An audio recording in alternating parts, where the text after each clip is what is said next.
Hello साथीहरु, यहाँहरुले FTandPK च्यानलमा हार्दिक स्वागत गर्न चाहन्छु। मैले आज हजुरहरुलाई एउटा मगर ड्रेस जो पनि प्लेट वाला यसको चाहिँ विभिन्न तरिकाले सिलाउने गरिन्छ।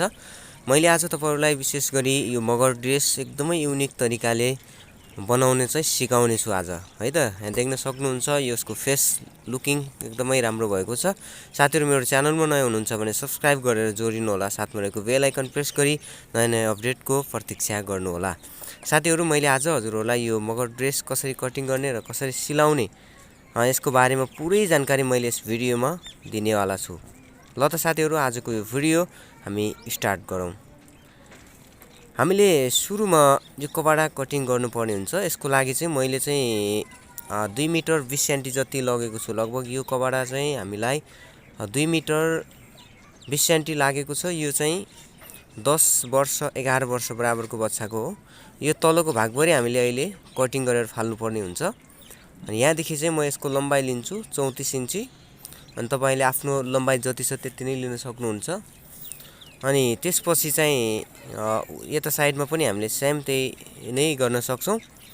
मैले चाहिँ 34 इन्चीको मलाई चाहिँ आवश्यक छ र हजुरलाई चाहिँ कति आवश्यक पर्छ त्यही अनुसार हजुरले आफुलाई चाहिने लिन सक्नुहुनेछ। हजुरले घरमा बसेर पनि यो मगर ड्रेस अर्थात गाउन लेहेंगा यसलाई चाहिँ जसरी भए पनि नाम लिइन्छ। अब यो चाहिँ हाम्रो ओभर कपडा जति पनि आएको थियो त्यसलाई चाहिँ मैले कट गरिहालेँ। हजुरले पनि यसरी कट गर्नु होला।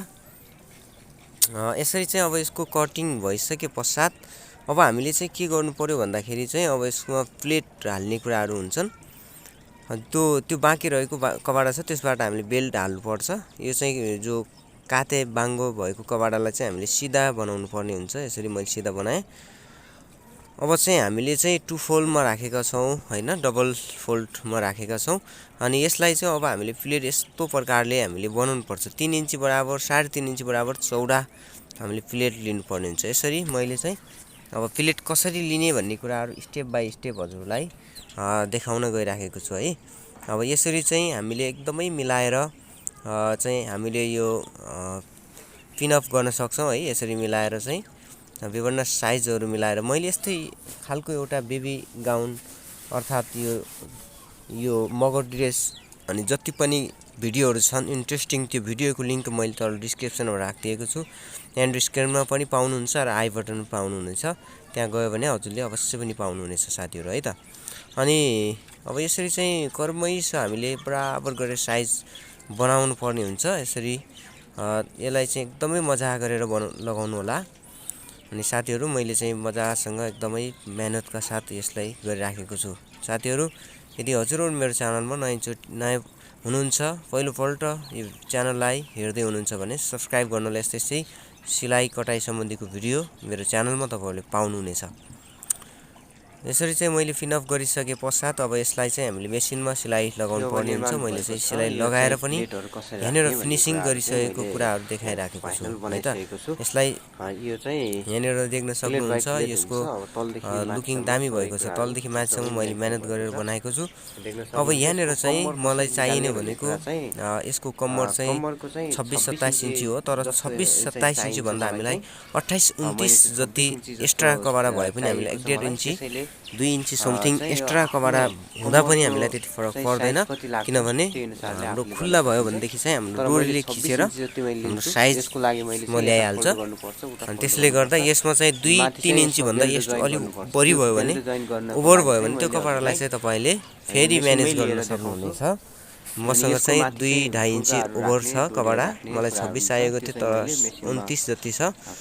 यताउता फोल्डिङ गर्नु पर्यो। त्यसपछि माथि हामीले यो बेल्ट छ नि, यो बेल्ट राखेको छु मैले। यसको फुल लम्बाइ जति छ त्यति नै लिएको छु। चौडाइ भाग भनेको मैले चाहिँ 6 इन्ची जस्तो लिएको छु। हामीले यस्तो बनाएर हामीले यहाँनेर राख्न सक्छौं। त्यसपछि मेसिनमा आएर मैले नर्मल यहाँनेर हजुरलाई सिकाएर देखाउँदै छु।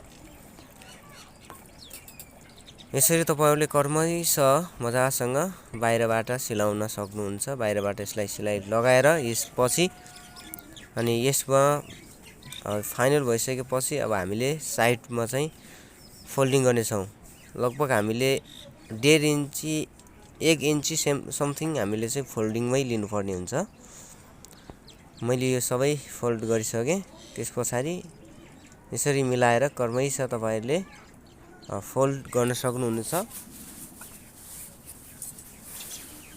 साथीहरु यस्तै यस्तै गाउनका भिडियोहरु, one piece gown, two piece gown, net gown अनि जति पनि गाउनको डिजाइनहरु छ त्यो सबै भिडियोको लिंक मैले डिस्क्रिप्सनमा राखिदिएको छु, आई बटनमा राखिदिएको छु। त्यहाँनेर गएर भिडियो डाइरेक्टै हेर्न सक्नुहुन्छ। अब यसरी चाहिँ यो फाइनल भएको छ साथीहरु। कस्तो लाग्यो? भिडियो लाइक गर्न भने नछुटाउनु होला। देख्न सक्नुहुन्छ मैले तपाईलाई यो फिनिशिङ पार्ट पनि देखाएँ। कस्तो लागेको छ कमेन्ट पनि गर्नु होला है। एउटा महत्त्वपूर्ण तपाईहरुको कमेन्टले गर्दा मैले चाहिँ अर्को भिडियो बनाउने अवसर पाउने छु। यसरी 1 इन्ची बराबर चौडा कपडा लिइसकेपछि त्यो डोरी बनाउनु पर्यो। त्यसपछि हामीले 6 वटा जति फुर्का अर्थात मैले जो लटकन छ त्यो बनाएको छु। त्यसमा चाहिँ 6 वटा जति हामीलाई चाहिन्छ। यसरी तपाईहरुले मैले जसरी लिएको छु यसरी लिन सक्नुहुनेछ। अब यसरी मैले चाहिँ 6 वटा जति लटकनको कपडा कट गरिसकेको छु। त्यसपछि हामीले यो डोरीलाई रेडी गरौँ। यसमा चाहिँ यस्तै सिम्पल तरिकाले नै बनाउन सक्नुहुन्छ डोरी, किनभने मजबुत पनि हुन्छ यो। अनि यसरी चाहिँ प्यानको सहायता लिएर हामीले यो चाहिँ डोरी यसमा लगाउँछौं। त्यसपछि अब यो डोरी फाइनल भइसकेपछि लगाइसकेपछि अब यहाँनेर चाहिँ हामीले क्रमशः लटकन लगाउनु पर्ने हुन्छ, जो कि मैले अगाडि फिनिशिङ पार्टमा पनि तपाईहरुलाई देखाइसकेको छु। कस्तो प्रकारले बन्दैछ भन्ने कुराहरु मैले त्यति स्पष्टीकरण दिइराख्नु पर्दैन जस्तो लाग्छ, किनभने यहाँनेर चाहिँ तपाईले देखिराख्नु भएको छ। अनि कमेन्ट गर्नु होला है, कस्तो लाग्छ भिडियो, मन पर्छ भने लाइक गर्नु होला। अनि यस्तो प्रकारले दुईवटा नै पल्लाहरु मैले रेडी गरेको छु। अनि यो चाहिँ फिनिश भएको कुराहरु पनि केही कुराहरु मैले हजुरहरुलाई देखाइराखेको छु।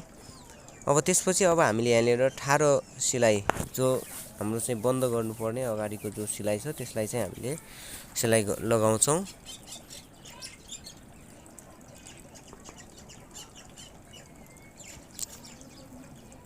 अब यसरी चाहिँ हामीले तलदेखि माथिसम्म सबै कुराहरु सिलाई लगाइसकेपछि यसको तलको बिट छ जो चाहिँ मैले कटिङमा काट्नु पर्छ भनेको थियो, त्यसलाई चाहिँ हामीले कटिङ गरिदिनु पर्ने हुन्छ।